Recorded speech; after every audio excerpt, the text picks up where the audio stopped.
नमस्कार दोस्तों, आज आपका एक बार फिर से स्वागत है हमारे YouTube चैनल पर।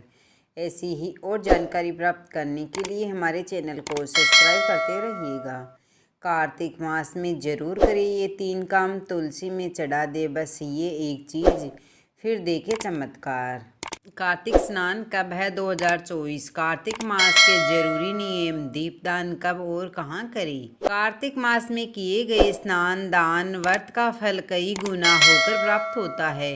कहा जाता है, मतलब शास्त्रों में यह वर्णित है कि जो हम पूरे वर्ष भर में जप तप करते हैं, दान करते हैं, व्रत करते हैं, या फिर हम कोई मंत्र का जाप करते हैं, या फिर कोई धार्मिक अनुष्ठान करते हैं, या कोई धार्मिक कर्म हम करें, पूरे वर्ष भर उसका फल और कार्तिक मास में किए गए जो पुण्य होते हैं, जो भी व्रत होते हैं या स्नान करते हैं, कोई एक नियम भी पालन करते हैं तो उसका फल सम्मान हो जाता है। वर्ष भर में अगर आप कोई भी पुण्य कर्म करते हैं, उससे कई गुना होकर मात्र कार्तिक मास का फल हमें मिलता है। इसलिए कार्तिक मास को सभी मासों में श्रेष्ठ माना गया है।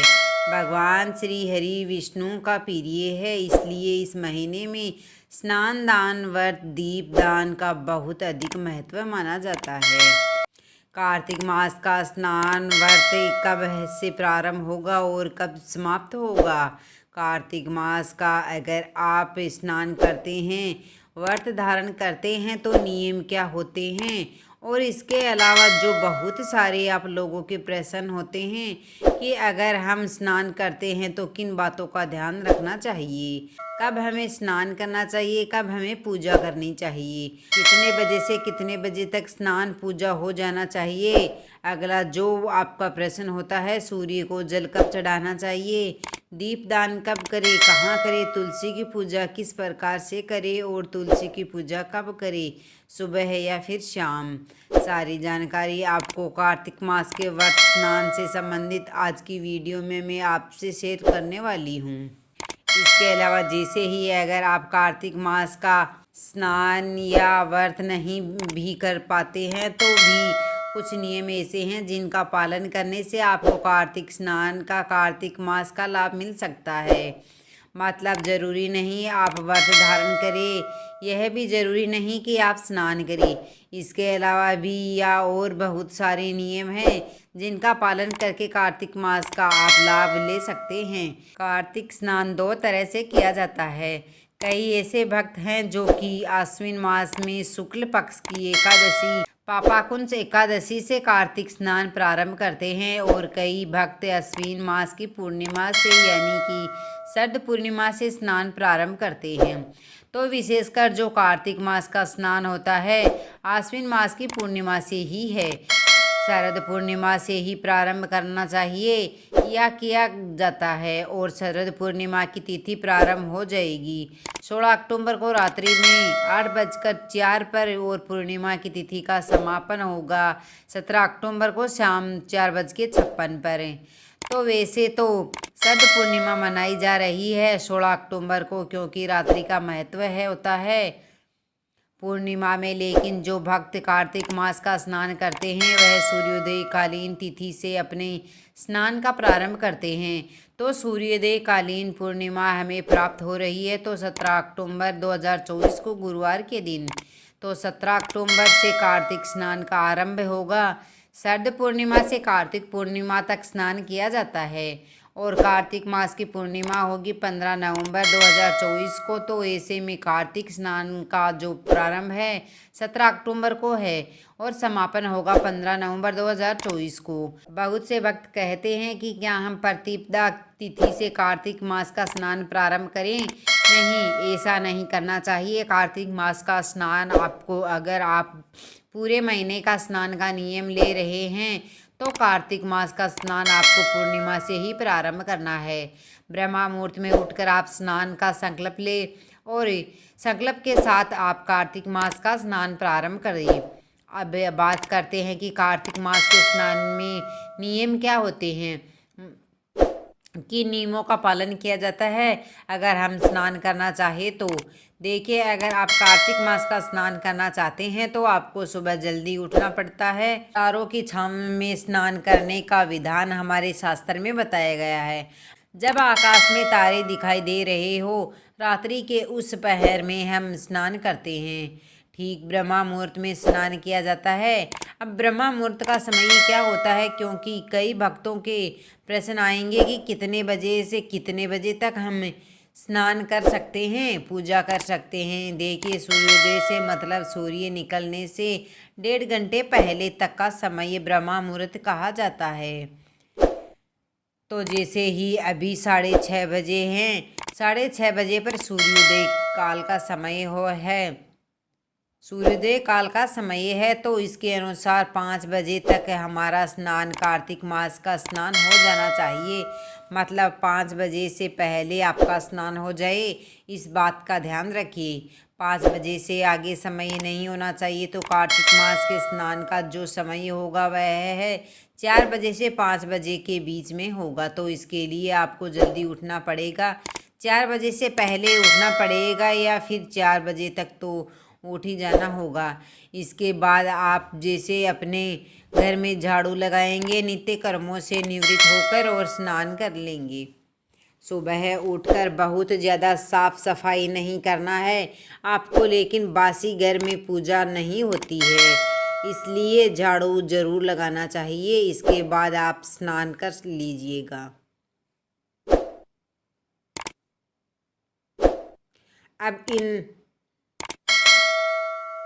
अब इन कामों को करने के लिए जितना आपको समय लगता है, उसके अनुसार आपको अपने उठने का समय निर्धारित करना है, ताकि आप 5 बजे से पहले स्नान कर ले। और हाँ, स्नान करते वक्त आपको ध्यान रखना, आपको अपने जल में गंगा जल मिलाकर स्नान करना चाहिए।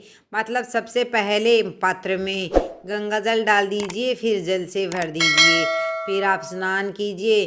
क्योंकि देखिए, शास्त्रों में कहा है कि कार्तिक स्नान किसी नदी या सरोवर में करना चाहिए, लेकिन ऐसा बिल्कुल भी संभव नहीं हो पाता है। सब लोग कार्तिक मास में किसी नदी या सरोवर में स्नान करने रोज नहीं जा सकते।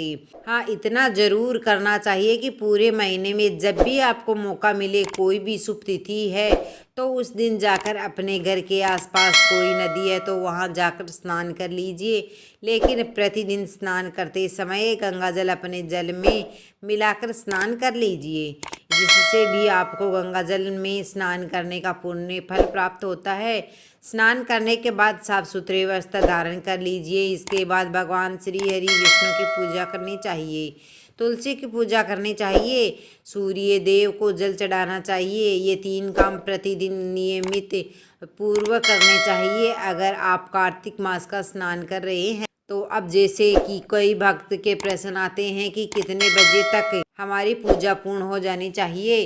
देखिए, स्नान करने का एक निश्चित समय है कि आप ब्रह्मा मुहूर्त में स्नान कर लीजिए। इसके बाद फिर पूजा आप कितने समय तक भी कर सकते हैं।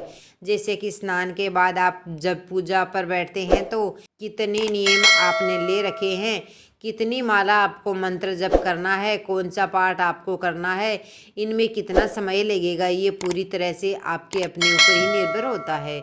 बहुत से भक्त हैं जो कि बहुत अधिक माला करते हैं तो उनका समय ज़्यादा लगता है। बहुत से भक्त हैं जो कि रूटीन पूजा करेंगे, सिर्फ भगवान श्री विष्णु की पूजा करेंगे, तुलसी की पूजा करेंगे, सूर्य को जल देंगे तो उनका समय कम लगेगा। तो यह पूरी तरह से भक्तों की अपनी क्षमता और अपनी कार्यशैली पर निर्भर करता है। वैसे अगर आप कोई महिला है और आपके छोटे बच्चे हैं, स्कूल जाने वाले हैं, तब भी अगर आप ब्रह्मा मुहूर्त में उठकर स्नान करके पूजा करते हैं तो आपके बच्चों के स्कूल जाने से पहले आपका स्नान पूजा सब हो जाता है। आप आराम से टिफ़िन बनाकर बच्चों का और बच्चों को स्कूल भेज सकती है। अब जैसे कि कई भक्तों के प्रश्न आते हैं कि भगवान सूर्यदेव को जल हमें कब देना चाहिए, भगवान विष्णु की पूजा से पहले या फिर बाद में। वैसे जब आप ब्रह्मा मुहूर्त में स्नान करते हैं उस समय भी आप चाहे तो सबसे पहले भगवान सूर्यदेव को जल दे सकते हैं। लेकिन भगवान सूर्यदेव क्योंकि प्रत्यक्ष देवता हैं, हम उन्हें देख सकते हैं, देखकर भी जल दे सकते हैं। तो थोड़ा समय इंतज़ार कर लीजिए। जैसे कि आप भगवान विष्णु की पूजा कर लीजिए, लीजिए, तुलसी की पूजा कर लीजिए, जो भी आप माला मंत्र करना चाहते हैं वह कर लीजिए। जब भगवान सूर्यदेव उदित होते हैं तो उनको देकर, उनके दर्शन करके जो हम जल देते हैं उसका जो लाभ हमें मिलता है वो वैसे नहीं मिलता जो हम ब्रह्म मुहूर्त में देते हैं। दर्शन करते हुए हम भगवान सूर्य देव को जल दें, लेकिन फिर भी मैं आपसे कहना चाहती हूँ कि आप लोग अपना समय देख लीजिए। जब आपके पास समय हो तो अगर आपके पास सुबह सूर्य काल में समय नहीं हो पाता है जल देने का, तो आप ब्रह्म मुहूर्त में भी भगवान सूर्य देव को जल दे सकते हैं। भगवान विष्णु की पूजा से पहले भी आप जल दे सकते हैं, चाहे तो बाद में भी दे सकते हैं। जल मन में कोई संशय मत रखिएगा, पूजा पहले हो, सूर्य देव को जल पहले दे, एक ही बात है। अब जैसे कि कार्तिक मास का अगला नियम होता है दीप दान करना, और बहुत महत्वपूर्ण नियम होता है कि दीप दान करना। अगर आप स्नान नहीं कर पाते हैं, व्रत नहीं कर पाते हैं, कुछ भी नहीं कर पाते हैं तो दीप दान तो ज़रूर करना चाहिए। दीप दान कब करना चाहिए? देखिए, दीप दान आप बहुत कर सकते हैं ब्रह्म मुहूर्त में, मतलब अंधेरे में, जब तक सूर्य काल न हुआ हो तब तक आप दीप दान कर सकते हैं, और शाम को सूर्यास्त होने के बाद आप दीप दान कर सकते हैं। कहाँ कर सकते हैं? आप अपने घर में अगर कोई भी पौधा आपने लगा रखा है, जैसे कि तुलसी का पौधा, केले का पौधा, आंवले का पौधा, या कार्तिक मास में पथवारी का लगाते हैं आप, तो वहाँ पर भी दीपदान करना ज़रूरी है। घर के मुख्य द्वार पर आप भी दीपदान कर सकते हैं, घर की छत का पर दीपदान कर सकते हैं, आकाश दीपदान जिसे कहा जाता है। घर के आसपास कोई मंदिर हो तो वहाँ जाकर आपको दीपदान करना चाहिए। और हाँ, अगर आपके घर के आसपास कोई पहाड़ी स्थान हो तो पहाड़ों पर दीपदान करने का कार्तिक मास में बहुत ही श्रेष्ठ महत्व माना गया है। नदी के किनारे जलाशय जहाँ पर भी हो वहाँ पर आप दीपदान कर सकते हैं। कोई खाली मैदान, खुला मैदान जहाँ पर हमेशा अंधेरा रहता है, वहाँ पर दीपदान करने का अत्यंत श्रेष्ठ महत्व माना गया है।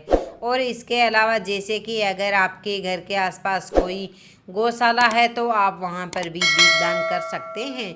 तो देखिए, दीपदान करने के लिए बहुत सारे स्थान हमारे शास्त्र में बताए गए हैं, लेकिन जिन स्थानों में हम आसानी से जा सकते हैं, जो स्थान हमारे लिए सुलभ होते हैं, उन स्थानों पर हम दीपदान कर सकते हैं, तो ज़रूर करना चाहिए। इस महीने में दीपदान करने का बहुत ही महत्व बताया गया है।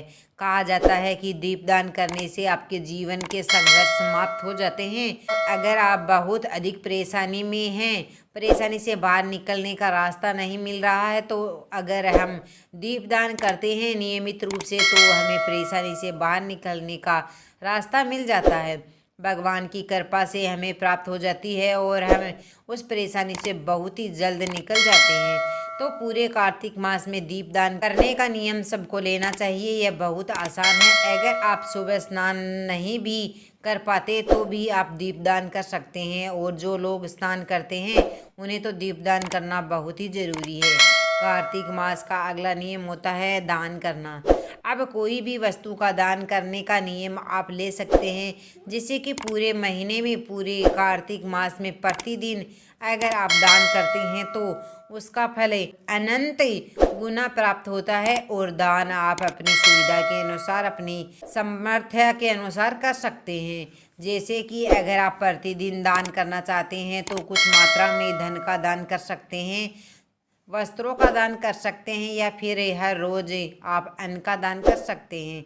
तो देखिए, जो भी आप दान करना चाहते हैं, नियम पूर्वक प्रतिदिन जब आप स्नान कर लेते हैं, पूजा कर लेते हैं, तो दान निकाल कर रख दीजिए। फिर उसी के बाद आपको जल इत्यादि ग्रहण करना चाहिए। इस प्रकार से अगर आप नियम पूर्वक दान करते हैं तो उसका फल बहुत अधिक प्राप्त होता है। तो कार्तिक मास के नियम में जो विशेष नियम होते हैं, स्नान दान, दीप दान, तुलसी पूजन, भगवान सूर्य की पूजा, और भगवान शालिग्राम की अर्थात विष्णु भगवान की पूजा, और हाँ, कार्तिक मास में व्रत धारण करना। कार्तिक मास का कार्तिक स्नान एक धार्मिक परंपरा है।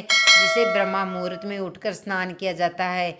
यह भगवान विष्णु को समर्पित होता है और इस स्नान के साथ तुलसी और सूर्य देव का पूजा भी होता है। कार्तिक मास का व्रत एक अलग नियम है। व्रत के भी दो प्रकार होते हैं, एक जिसमें आप तारों की छांव में भोजन करते हैं और दूसरा जिसमें सूर्यास्त से पहले भोजन कर लेते हैं।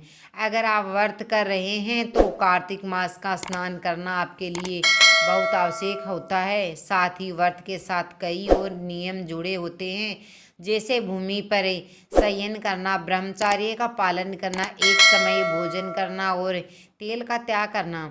अगर आप केवल स्नान करना चाहते हैं तो आपको व्रत रखने की ज़रूरत नहीं है। बस सुबह ब्रह्मा मुहूर्त में स्नान करें, भगवान विष्णु की पूजा करें, सूर्य भगवान को जल अर्पित करें, तुलसी माता की पूजा करें और सात्विक भोजन ग्रहण करें। हाँ, आपको लहसुन और प्याज का त्याग करना होगा। कार्तिक मास में तुलसी की पूजा का विशेष ही महत्व होता है।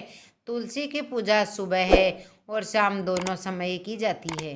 भगवान विष्णु पूजा के बाद तुलसी माता को जल अर्पित करें, धूप दीप से उनकी आरती करें और मंत्रों का जाप करें, जैसे ओम नमः भगवते वासुदेवाय नमः मंत्र का जाप किया जा सकता है। तुलसी स्तुति या स्तोत्र का पाठ करें। तुलसी के पास दीपदान करना भी अत्यंत ही शुभ माना जाता है।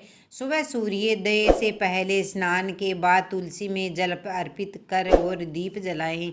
अब जैसे कि कई लोगों को कंफ्यूज होता है कि क्या हम पहली बार कार्तिक मास का स्नान कर सकते हैं, व्रत कर सकते हैं। देखिए, बिल्कुल करना चाहिए, क्योंकि कहा जाता है कि जब कोई शुभ कर्म करने का विचार आता है तो उसी समय तुरंत उसे कर लेना चाहिए, क्योंकि अगर हम कोई समय निर्धारित करते हैं, हमें नहीं पता कि ईश्वर ने हमें कितना समय दे रखा है। इसलिए जब आपका विचार आए कि आप कोई शुभ कर्म करना चाहते हैं, कर लीजिएगा। जब हम कोई शुभ कार्य करते हैं तो वह समय, वह दिन अपने आप ही शुभ हो जाता है। तो बिल्कुल आप पहली बार स्नान कर सकते हैं। व्रत करना चाहे तो व्रत भी प्रारंभ कर सकते हैं। स्नान तो हम कम से कम कर ही सकते हैं। व्रत अगर नहीं भी धारण कर पाते हैं किसी कारणवश, क्योंकि व्रत में बहुत सारे नियम होते हैं तो सबके लिए आसान नहीं हो पाता है, लेकिन स्नान करने में बहुत अधिक नियम नहीं है। आप लोग कम से कम ब्रह्मा मुहूर्त में उठकर स्नान अवश्य करें। दोस्तों, वीडियो कैसा लगा? वीडियो अच्छा लगा तो वीडियो को लाइक शेयर सब्सक्राइब जरूर कीजिएगा। धन्यवाद।